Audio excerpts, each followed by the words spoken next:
Good morning. I'm Epstein with your morning flash update, and this update is for the morning of Tuesday, and we're at April 8th, a week away from tax day in America, remember that, and it is 2025. So 8:15 in the morning here, and what do we have?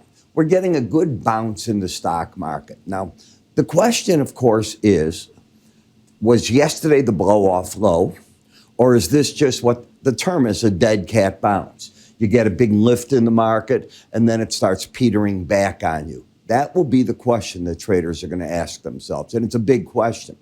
You're hearing this morning that the U.S. and Iran this weekend will have, I guess, face-to-face talks for the first time. Now, remember, you cannot believe anybody in anything in politics. It was just recently, Commodities said, we will not deal with them. It's only going to be non-face-to-face. We're going to go to Qatar, Oman. We'll go to different spots. Now we're suddenly face-to-face.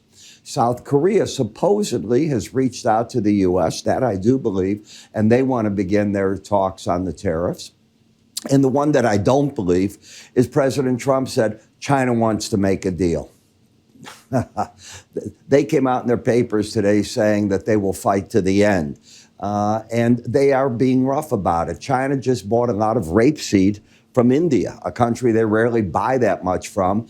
They stopped buying, as you know, from Canada. So they're finding their different supply chains. Brazil, the ports there are bustling. And they're bustling because China is replacing different parts from the U.S., from Canada, wherever they're buying things, and they're going south of the border.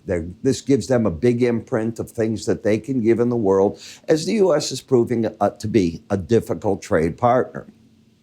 European Union, they want to make a deal. I don't know how they get away from their VAT tax. Their VAT tax is like our income tax. And if you understand how it works, it can go each chain of the way up. There's a tax to the last person that ends up paying most of the tax. You pay the tax, you get taxes back from the government. There's a whole way until it gets to the final customer. If you've ever shopped in Europe, you know, you get your form, you turn it in, a certain amount comes back. We have European clients, and I have to pay a VAT tax for my research that they have to pay for, and I have to give that money back. So it's how it does work.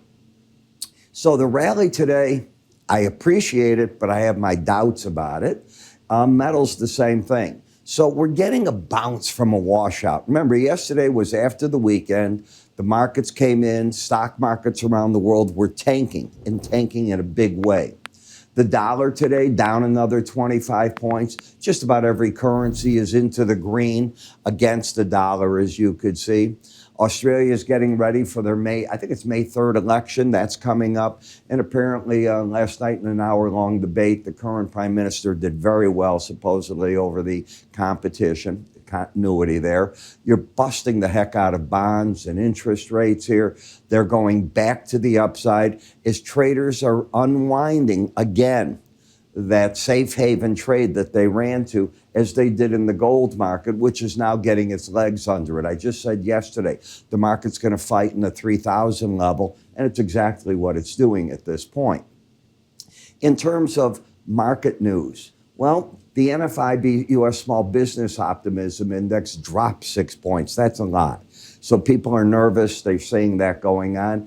Flipping that the other way, the weekly U.S. retail sales for the first week of April was up 5.6%, and versus a year ago, up 7.2%. So the U.S. consumer is out there buying. And why? Because they're petrified of what tariffs will do. You know, they're prepping you every day now that, hey, your next iPhone might run $2,300. And, you know, Apple can't just move all of its building out of China. It's trying. It's moving a lot to India and other countries, but there's no bargain there with India. The U.S. is in a trade war with them, and it's going to remain serious. So certain companies are going to have huge problems. You've got to pay attention to that. So I'm going to repeat. Nice bounce.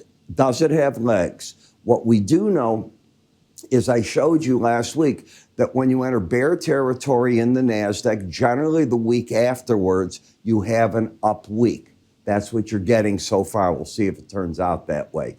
I'm Epstein. I'll catch up with you all at the end of the trade day. You take care.